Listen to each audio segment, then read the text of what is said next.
평생 키운 막내 아들, 알고 보니 남의 아이. 그런데 전 재산을 상속했다. 챕터 1. 막내만은 달랐다. 73세 김영수는 오늘도 베란다에 앉아 낡은 앨범을 펼쳤다. 새아들의 어린 시절 사진이 빛바랜 채로 그를 바라보고 있었다. 첫째 민석이는 언제나 의젓했고 둘째 민철이는 장난기가 넘쳤다. 그런데 막내 민호는 달랐다. 사진 속 민호는 유독 눈이 컸고 입술이 도톰했다. 영수는 자신의 얼굴을 손으로 쓸어내렸다. 자신과 닮은 구석이라고는 하나도 없었지만 그건 그저 아내를 닮아서라고 생각했다. 아니, 생각하기로 했다. 여보, 또 앨범 보고 계세요? 아내 정숙이가 차 한 잔을 들고 베란다로 나왔다. 71살의 노인이 된 아내는 여전히 그의 곁을 지키고 있었다. 결혼한 지 50년. 반세기를 함께 산 사람이었다. 막내 녀석이 어렸을 때 참 손이 많이 갔지. 영수는 어린 민호가 열병을 앓던 날을 떠올렸다. 한겨울 병원비가 없어 밤새 찬물 수건으로 이마를 식혀주던 기억. 민호는 그날 밤 영수의 품에서 가까스로 열이 떨어졌고 영수는 그때 처음으로 아이를 잃을지도 모른다는 공포를 느꼈다. 당신 닮아서 그런가 봐요. 몸이 약한 게. 정숙은 늘 그렇게 말했다. 영수는 젊은 시절 폐렴으로 고생한 적이 있었다. 그래서 그 말을 의심하지 않았다. 아니, 의심할 이유가 없었다. 민호는 초등학교 때도 자주 아팠다. 다른 형들이 학교 운동장을 뛰어다닐 때 민호는 보건실에 누워있곤 했다. 영수는 그런 막내가 안쓰러워 더 많이 챙겼다. 좋은 반찬이 생기면 민호의 밥그릇에 먼저 올렸고 용돈도 민호에게 조금 더 줬다. 형들이 민호 편애한다고 투덜거렸었죠. 정숙이 씁쓸하게 웃었다. 영수도 기억났다. 중학생이었던 민석이가 한 번은 따졌었다. 아빠는 왜 맨날 민호만 챙겨요? 네 동생 몸이 약하잖아. 형이 이해해야지. 그때 민석이의 얼굴에 스친 섭섭함을 영수는 지금도 잊을 수 없었다. 하지만 어쩔 수 없었다. 민호가 유독 더 손이 갔고 더 마음이 쓰였다. 그게 부모의 마음이라고 영수는 스스로를 합리화했다.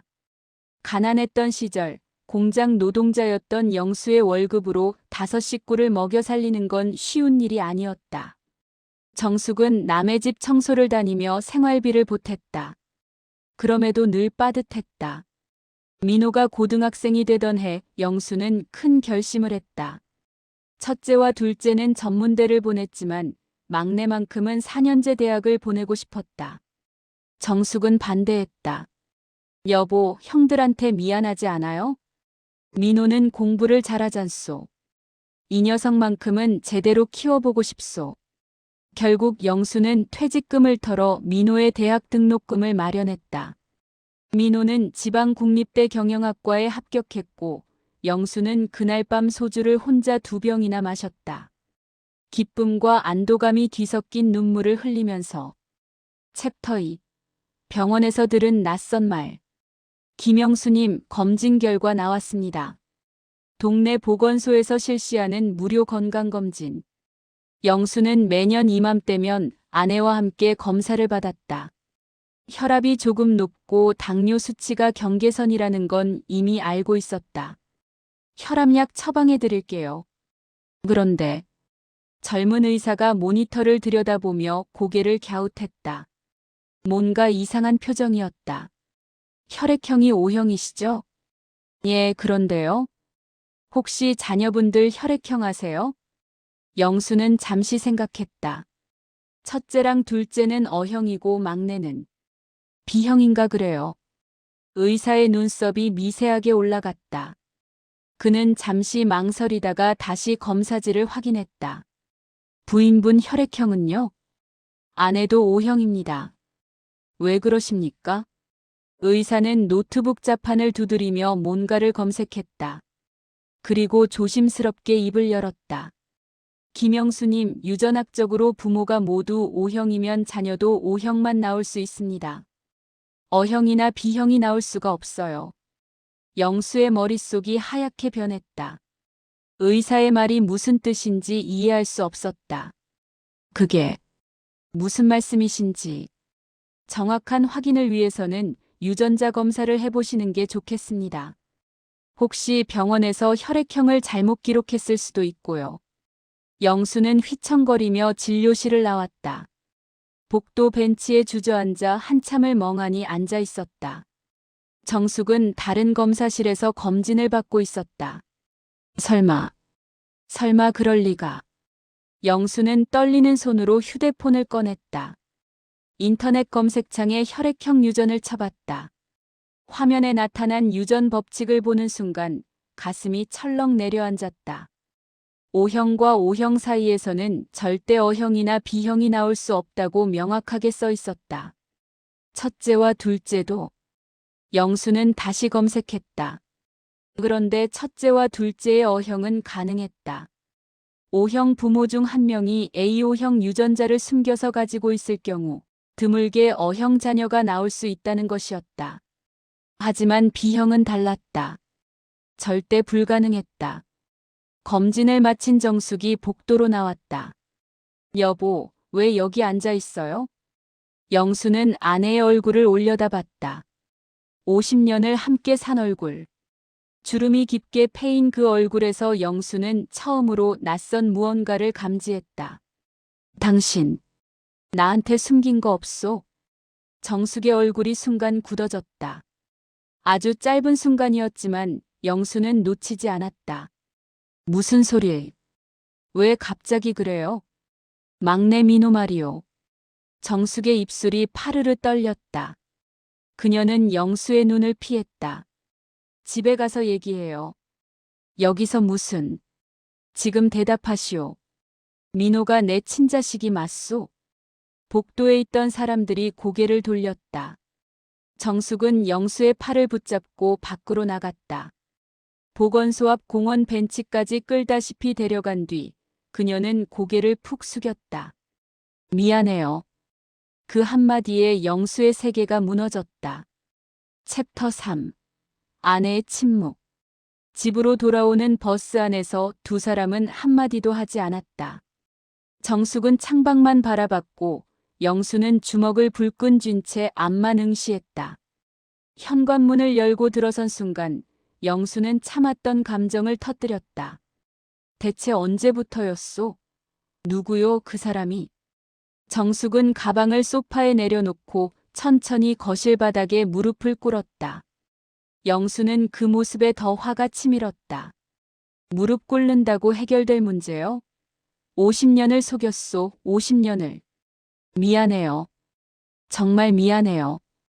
정숙의 눈에서 눈물이 흘러내렸다. 하지만 영수는 동정심이 들지 않았다. 배신감과 분노만이 온몸을 휘감았다. 누구냐고 물었소. 이웃에 살던 박 씨였어요.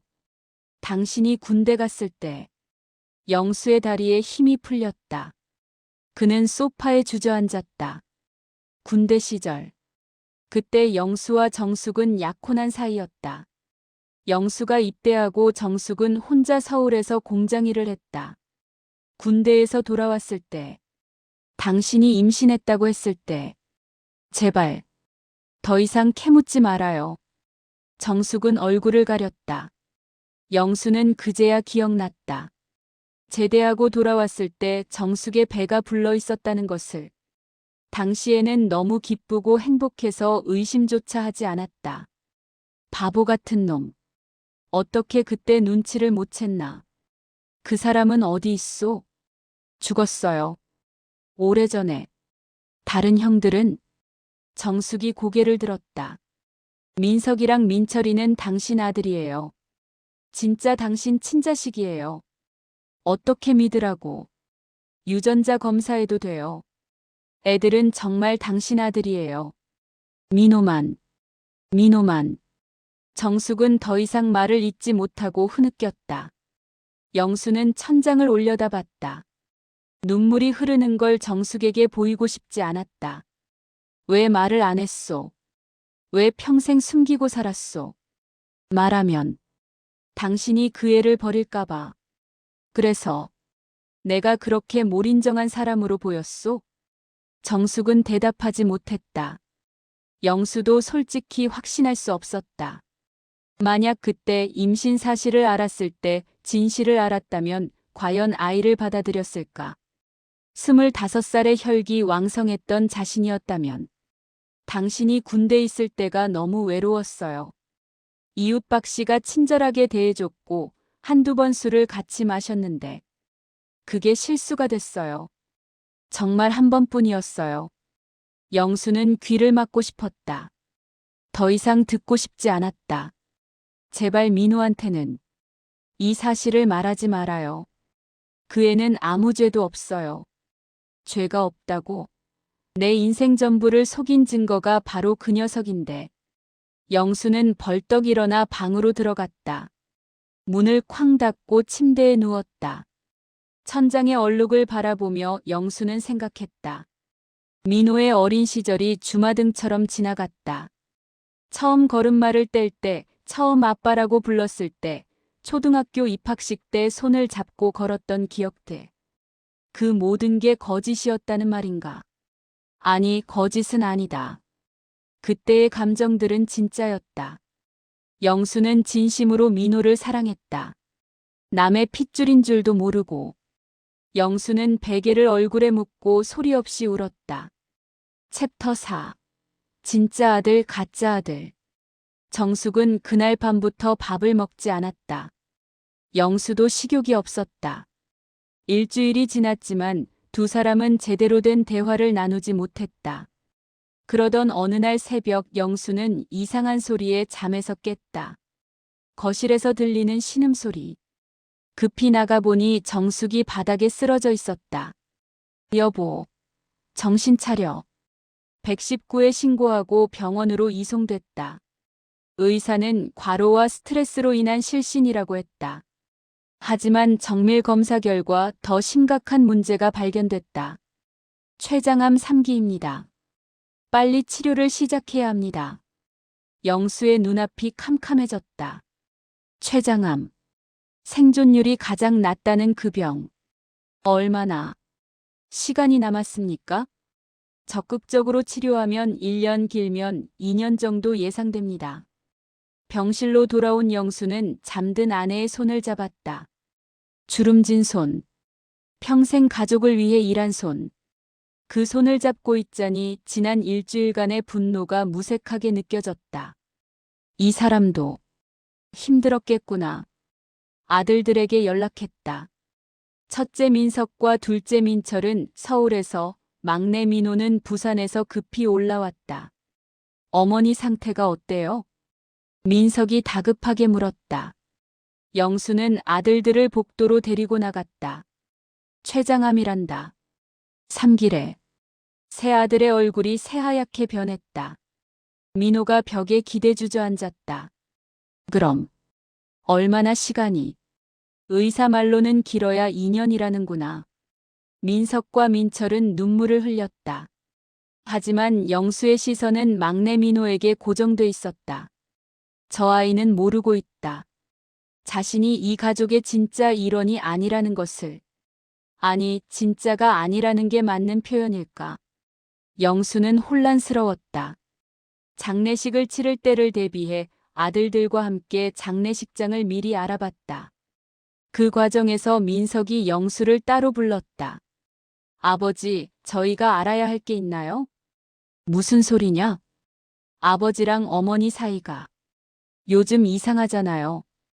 어머니가 쓰러지기 전부터. 영수는 대답을 망설였다. 민철도 다가왔다. 혹시 우리가 모르는 재산 문제라도 있어요? 아니다. 그런 거 아니고.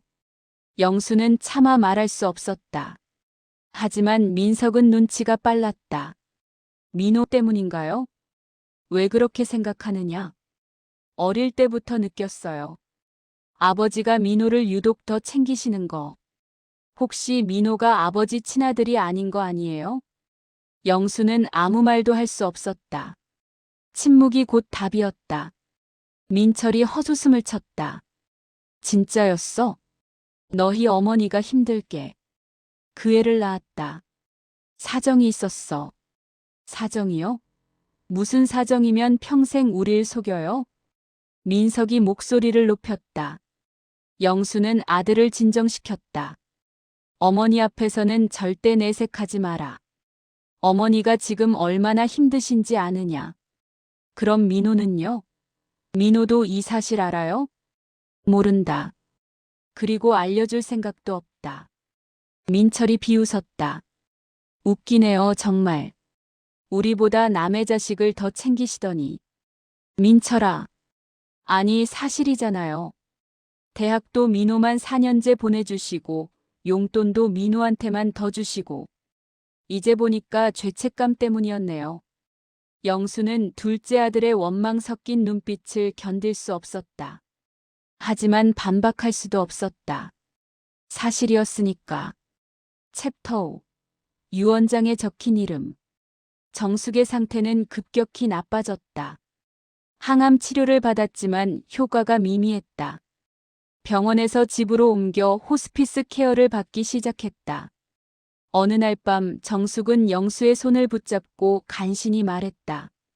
여보, 민호, 부탁해요. 걱정 마시오. 내가 잘 돌볼 거요. 정말 미안해요. 평생. 이제 그만 얘기합시다. 당신도 힘들었을 거 아니오. 정숙은 눈물을 흘리며 눈을 감았다. 영수는 아내의 손을 꽉 쥐었다. 이 사람도 피해자였을지 모른다. 젊은 시절 홀로 서울에서 고생하던 정숙.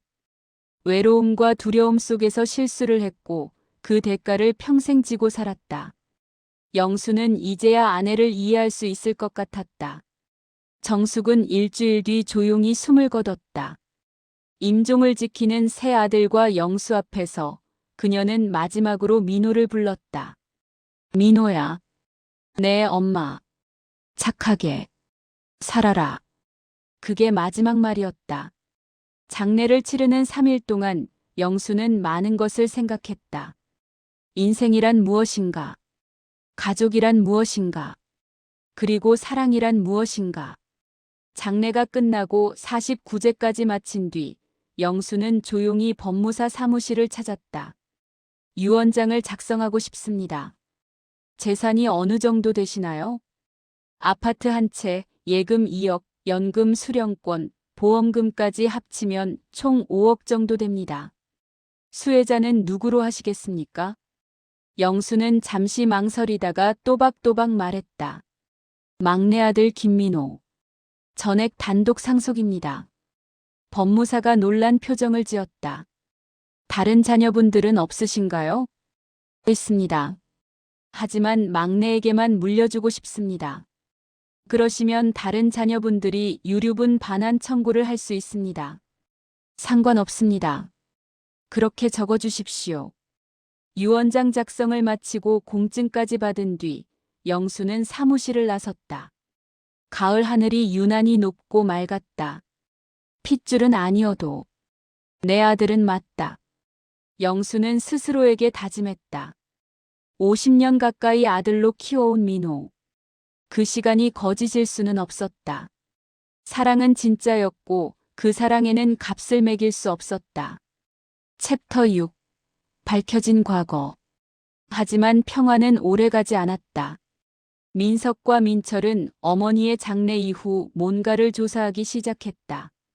아버지, 우리 외가 쪽쪽보 어디 있어요? 민석이 물었다. 영수는 불안한 예감이 들었다. 왜 그걸 찾느냐? 그냥 어머니 생각도 나고 해서요. 거짓말이었다. 영수는 알 수 있었다. 며칠 뒤 민철이 영수를 찾아왔다. 아버지, 이거 보세요. 민철이 내민 서류는 오래된 주민등록 등본이었다. 거기에는 정숙의 이전 주소지가 적혀 있었다. 이 주소지에 당시 살던 사람들 명단을 떼어봤어요. 박종만이라는 사람이 있더라고요. 영수의 얼굴이 굳어졌다. 민석이 끼어들었다. 그 사람 사망 신고서도 찾았어요. 20년 전에 간경화로 사망했네요. 그런데 재미있는 게 그만해라. 민호랑 생년월일이 딱 맞아떨어져요. 박종만이 어머니랑 관계를 가진 시기랑. 영수는 자리에서 일어났다. 그만하라고 했다. 왜요? 진실이잖아요. 민호는 우리 친형제가 아니에요. 닥쳐. 영수가 소리를 지르자 아들들은 입을 다물었다. 하지만 민철의 눈빛에는 분노가 가득했다. 아버지는 왜 그렇게 민호만 감싸요? 우린 아들도 아니에요? 너희도 내 아들이다. 하지만 민호도 내 아들이야. 말이 안 돼요. 피 한 방울 안 섞인 사람을. 피가 전부냐? 영수의 목소리가 떨렸다. 네 동생이 아플 때 밤새 간호한 사람이 누군지 아느냐? 학교에서 괴롭힘 당할 때 찾아가서 해결해 준 사람이 누구냐? 대학 입학금 마련하려고 퇴직금까지 털었던 사람이. 그러니까 더 억울하죠. 그 돈으로 우리 미래를 준비할 수도 있었는데. 민석이 동생을 말렸다. 민철아, 그만해. 하지만 민철은 멈추지 않았다. 형은 몰라요. 어릴 때부터 우리가 얼마나 서러웠는데. 맨날 민호만 챙기고 우린 알아서 크라고 하고. 영수는 아들들의 원망을 듣고 있자니 가슴이 찢어지는 것 같았다. 맞는 말이었다. 영수는 무의식 중에 민호에게 더 많은 애정을 쏟았다. 왜였을까? 이제 와서 생각해보니 어쩌면 정숙의 불안한 눈빛을 느꼈던 건 아닐까. 말로는 하지 않았지만 영수의 무의식이 뭔가 이상함을 감지했던 건 아닐까. 너희한테 미안하다. 정말 미안하다. 영수는 처음으로 큰아들과 둘째 아들에게 고개를 숙였다. 하지만 민호는 그 애는 정말 아무 잘못이 없다. 태어난 것도 자기 선택이 아니고 누구 아들인지도 모르고 살아왔어. 그 애한테 죄를 묻는 건 너무 가혹하지 않으냐. 민석은 한숨을 쉬었다. 아버지 마음은 이해해요. 하지만 우리도 억울해요. 알고 있다.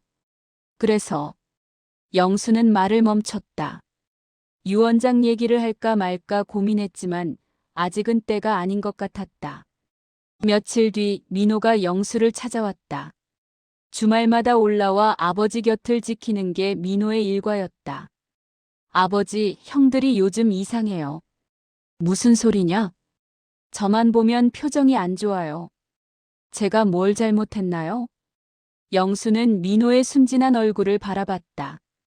38배 나이가 됐지만 민호는 여전히 어딘가 순수한 구석이 있었다. 신경 쓰지 마라. 형들도 어머니 돌아가시고 힘든 거야. 그래도 뭔가 저한테 화난 것 같은데. 민호는 눈치가 빨랐다.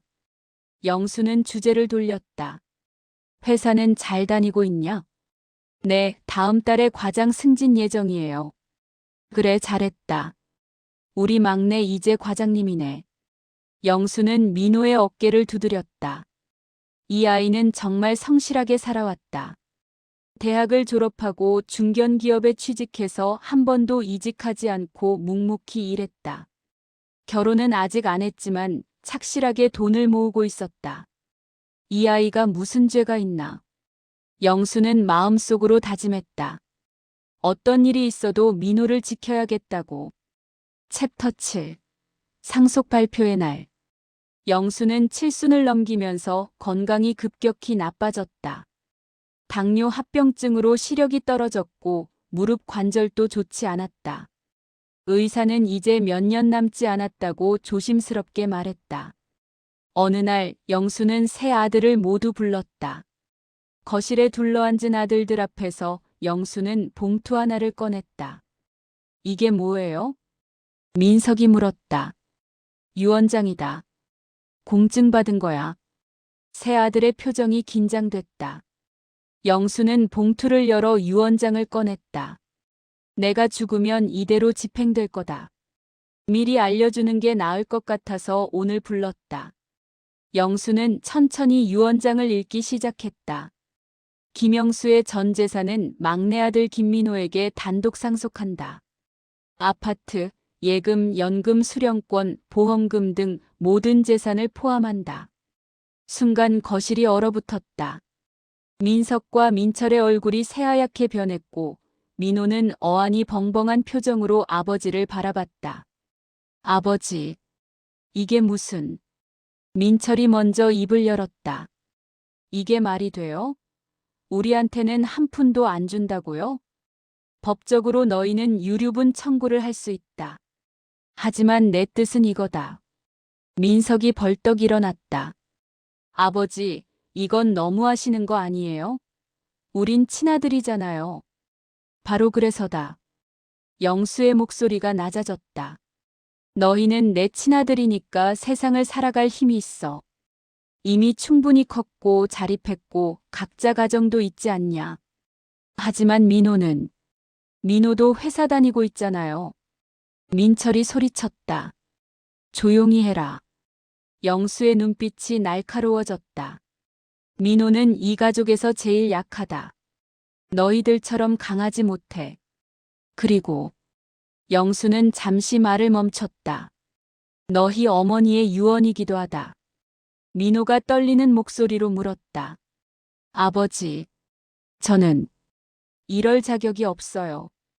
형들한테 미안해서 어떡해. 자격이 없다니 무슨 소리냐. 제가... 민호의 목소리가 점점 작아졌다. 영수는 막내 아들의 떨리는 어깨를 바라봤다. 민석이 비웃었다. 연기 그만해, 민호야. 너도 다 알고 있으면서. 뭘 알아요? 너가 우리 친형제가 아니라는 거. 민호의 얼굴에서 핏기가 싹 가셨다. 그는 영수를 돌아봤다. 아버지, 이게 무슨 소리예요? 영수는 눈을 감았다. 이렇게 알려주고 싶지 않았는데. 민호야, 대답해 주세요. 제가 정말 아버지 친아들이 아니에요? 침묵이 답이었다. 민호는 소파에서 미끄러지듯 바닥에 주저앉았다. 거짓말이죠? 그렇죠? 미안하다, 민호야. 안 돼. 이럴 수가. 민호의 눈에서 눈물이 주르르 흘러내렸다. 그는 고개를 떨구고 흐느끼기 시작했다. 민철이 차갑게 말했다. 이제 알았으면 상속도 포기해. 원래 내 거 아니잖아. 민철아. 영수가 소리쳤다. 하지만 민철은 이미 집을 나가버렸다. 민석도 한숨을 쉬며 일어났다. 아버지, 저는 좀 생각할 시간이 필요해요. 민석마저 나가자 거실에는 영수와 민호만 남았다. 민호는 바닥에 엎드려 소리 없이 울고 있었다. 영수는 천천히 다가가 민호의 등을 쓰다듬었다. 울지 마라, 아들아. 전 아들이 아니잖아요. 아니다. 너는 내 아들이다. 거짓말. 다 거짓말이었어요. 제 인생이 전부.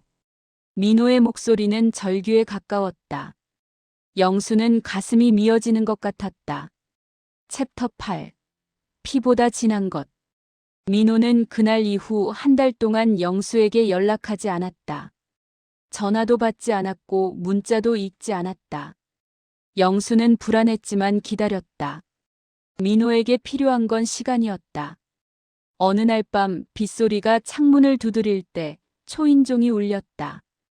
영수가 문을 열자 흠뻑 젖은 민호가 서 있었다. 들어와라. 민호는 말없이 들어와 소파에 앉았다. 영수는 수건을 가져다 주었지만 민호는 받지 않았다. 아버지. 응. 제 친아버지가. 누구예요? 영수는 옆에 앉아 천천히 설명했다. 박종만이라는 이름, 그가 어떻게 죽었는지, 어머니가 왜 그런 선택을 했는지. 민호는 모든 이야기를 듣고 한참 동안 침묵했다. 그리고 물었다. 제가 태어나지 말았어야 했나요? 절대 아니다. 영수의 목소리가 확고했다. 너는 내 인생에서 가장 소중한 선물이었어. 내가 없었다면 나는 진짜 아버지가 뭔지 몰랐을 거다. 무슨 말씀이세요? 민석이랑 민철이는 건강했어.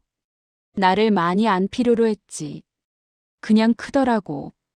밥만 잘 주면 알아서 컸어. 근데 너는 달랐어. 영수는 민호의 손을 잡았다. 너는 약했어. 자주 아팠고 자주 도움이 필요했어. 그래서 나는 내 곁에 더 많이 있어야 했지. 밤새 열재 주고 학교에 찾아가고 병원에 데려가고. 그 시간들이 나를 진짜 아버지로 만들었어. 민호의 눈에 다시 눈물이 고였다. 아버지, 핏줄은 아니다. 솔직히 말하면. 근데 그게 뭐가 중요하냐? 내가 내 기저귀 갈았고, 내 첫걸음을 밟고, 내 졸업식에 갔고, 내가 아플 때 같이 아팠어. 그게 아버지 아니면 뭐냐? 하지만 형들은 형들 인생이 있어. 민석이는 자기 가족이 있고, 민철이도 마찬가지야. 근데 너는 아직 혼자잖아. 내가 없으면 누가 너를 지켜줄 거냐? 민호는 고개를 숙였다. 그래서 유언장을 그렇게 쓰신 거예요? 그렇다. 너한테 줄 수 있는 게 돈밖에 없더라고. 아버지 자격은 없지만. 아니에요. 민호가 소리쳤다. 아버지예요. 진짜 아버지예요. 피가 안 섞였어도. 저한테는 진짜 아버지예요. 민호는 영수의 품에 안겨 울었다. 영수도 눈물을 참지 못했다. 미안하다, 아들아. 이렇게 힘들게 해서. 아니에요. 제가 죄송해요. 너는 아무 잘못 없어. 태어나 준 것만으로도 고마워. 두 사람은 한참을 그렇게 울었다. 다음 날 영수는 민석과 민철을 다시 불렀다. 이번에는 민호도 함께였다. 너희 형한테 할 말 없냐? 영수가 큰아들과 둘째 아들을 바라봤다. 민석이 먼저 입을 열었다. 민호야, 미안하다. 너무 심하게 말했어. 아니야. 형들이 화낼 만도 해. 민호가 고개를 저었다. 저도 유산 포기할게요. 형들이 나눠 가지세요. 안 돼. 영수가 단호하게 말했다. 이건 내 뜻이다. 유산은 민호가 받는다. 대신 영수는 봉투 2개를 꺼냈다. 민서가, 민철아. 이건 너희 몫이다. 봉투 안에는 각각 1,000만 원짜리 수표가 들어있었다. 많지는 않지만 아버지가 줄 수 있는 전부다. 미안하다. 민석은 수표를 보고 한숨을 쉬었다. 아버지, 돈 때문에 화난 거 아니에요. 그럼, 그냥, 서운했어요. 평생 민호만 챙기시는 것 같아서. 영수는 큰아들의 손을 잡았다. 미안하다. 정말 미안하다. 아버지가 부족해서 너희한테 상처를 줬구나. 민철도 눈시울이 붉어졌다. 아버지, 저희도 사랑해주세요. 저희도 아버지 아들이잖아요. 알아. 알고 있다. 사랑한다, 민서가, 민철아. 너희도 내 소중한 아들들이야. 영수는 세 아들을 모두 끌어안았다. 민호도 민석도 민철도 모두 울었다. 앞으로는 형제끼리 사이좋게 지내라. 약속해라. 네, 아버지. 세 아들이 동시에 대답했다.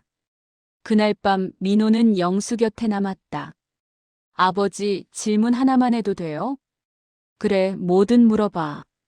저를 언제부터 사랑하셨어요? 진실을 알기 전부터요? 아니면 후에요? 영수는 웃었다. 바보 같은 질문이구나. 내가 태어나던 그날부터였어. 병원에서 너를 처음 안았을 때 작은 손으로 내 손가락을 꽉 쥐었잖아. 그때 생각했어. 아, 이 아이는 내 아들이구나. 그때는 진실을 모르셨잖아요.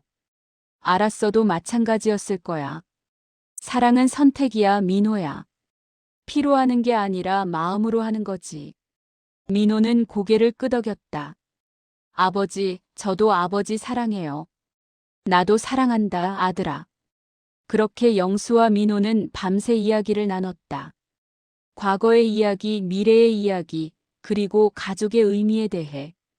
새벽이 되어서야 민호가 물었다. 아버지 후회하세요? 저를 키운 거. 영수는 단호하게 고개를 저었다. 단 한 번도. 너는 내 인생 최고의 선물이었어. 내가 없었다면 나는 진짜 사랑이 뭔지 몰랐을 거야. 감사합니다, 아버지. 고맙다, 아들아. 내 아들로 태어나줘서. 창밖으로 새벽빛이 들어왔다.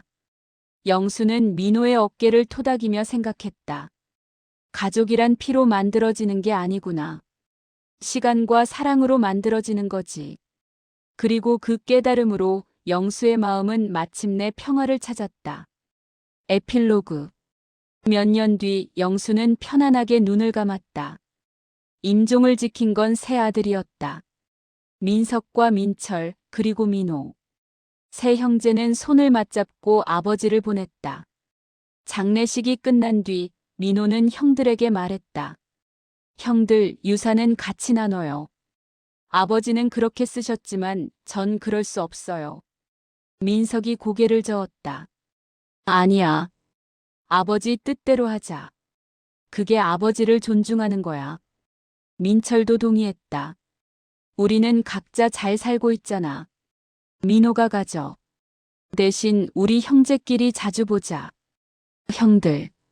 민호의 눈에 눈물이 고였다. 고마워. 정말 고마워. 세 형제는 서로를 껴안았다. 피가 섞이든 안 섞이든 그들은 진짜 가족이었다. 영수의 유언장은 그대로 집행됐다. 하지만 민호는 그 돈의 일부를 형들과 나눴다.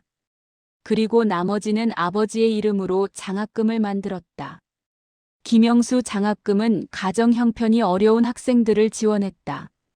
혈연이 아니어도 사랑은 진짜가 될 수 있다는 걸 증명하듯이. 그렇게 영수의 사랑은 세상에 남았다. 그리고 민호는 평생 그 사랑을 기억하며 살아갔다.